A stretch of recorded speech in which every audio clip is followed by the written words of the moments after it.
क्या सब धर्मों के पास अपने अलग अलग भगवान है क्या? पहले भगवान है क्या, भगवान का मतलब क्या है, पहले वो समझ लेते हैं।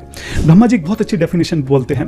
वो बोलते हैं अनादिर आदिर गोविंदा सर्व कारण कारणम, यानी कि जो सब कारणों के अंतिम कारण है वही भगवान श्री कृष्ण है।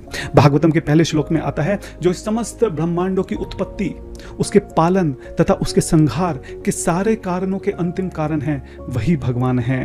वो परम सत्य हैं, वो परम स्वतंत्र हैं, वो परम कृपालु हैं, वो परम शक्तिमान है। तो ये एक मोटी मोटी डेफिनेशन होगी भगवान की।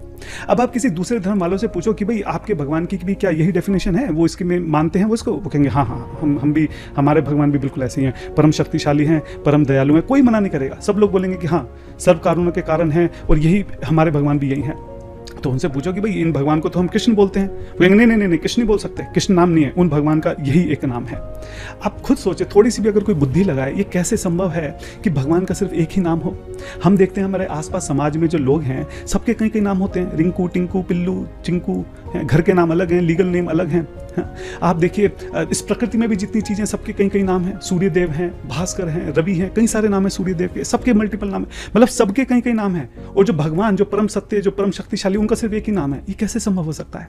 हम सबके कुछ लिमिटेड नाम है, भगवान के तो अनलिमिटेड नाम हैं। हम उनको कृष्ण के नाम से जानते हैं, आप हो सकता है किसी और के नाम से जानते हो। लेकिन अगर मैं ये बोल रहा हूं कि जो कृष्ण है वो सब कारणों के अंतिम कारण है, ये कैसे संभव है कि कोई एक जना और है वो भी सब कारणों का अंतिम कारण हो, या कोई परम सत्य हो? अगर कोई परम सत्य है, सब कारणों का अंतिम कारण है, तो वो एक ही हो सकता है, दूसरा हो ही नहीं सकता।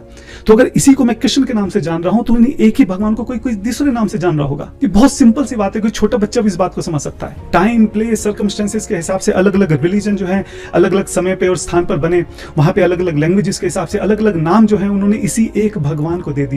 तो अगर कोई थोड़ी सी भी बुद्धि यूज करे, थोड़ा सा भी कॉमन सेंस यूज करे, तो बहुत आराम से समझ सकता है कि जिस भगवान की भी ये डेफिनेशन है वो एक ही भगवान हो सकता है। हम सब उसको अलग अलग नाम से बुला रहे हैं। हरे कृष्णा।